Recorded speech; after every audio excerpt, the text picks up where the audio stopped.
What do you think was the true intent behind that? Because it's limited Bitcoin in so many ways, like just my fees, what I've talked about, and just the fees alone are limited because of what can necessarily be built and things like that. So what do you think was the true intention of limiting Bitcoin? The first reason was actually totally benign. It was Hal Finney said, hey, this network is poorly connected. And it's basically running on a bunch of amateurs' laptops. And so there's a major DOS attack mechanism. Like if somebody were to send too many transactions, Bitcoin will fall over the whole network. And he was right. And so he throttled the input until the network could more specifically professionalize, basically until nodes could be run in server centers and that kind of thing that could handle more traffic. Satoshi was very clear about that. There was another developer named Ray Dillinger who was very clear about that. And Hal Finney himself was very clear about that it was a temporary security mechanism put there to keep Bitcoin safe when it was in the cradle. Now that, for whatever reason, and I am absolutely going to go the conspiracy direction, everybody was a big blocker. Adam Back had his 248 plan. He posted about it on Twitter. You can still see the tweet. He hasn't even deleted it, where he said, hey, Bitcoin should have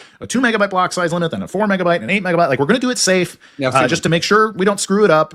But that's the direction we're going, because we want more payments on Bitcoin. Same with Peter Wella, who is one of the guys who's contributed more code to Bitcoin Core ever. He had a doubling plan. So it was 2, 4, 8, 16, 32, 64 that he sketched out. It was actually proposed as a BIP in the BIP repo. So he saw the same thing. And then all of a sudden, and this has finally been confirmed, Jeffrey Epstein shows up with investment from a guy named Joi Ito. He's going to launder some money through a Japanese venture capital firm to capitalize Blockstream and capitalize the MIT Digital Currency Initiative, which between those two entities paid essentially all of the Bitcoin Core devs. They started putting out pitch decks. Let's see if we can raise some money from Reid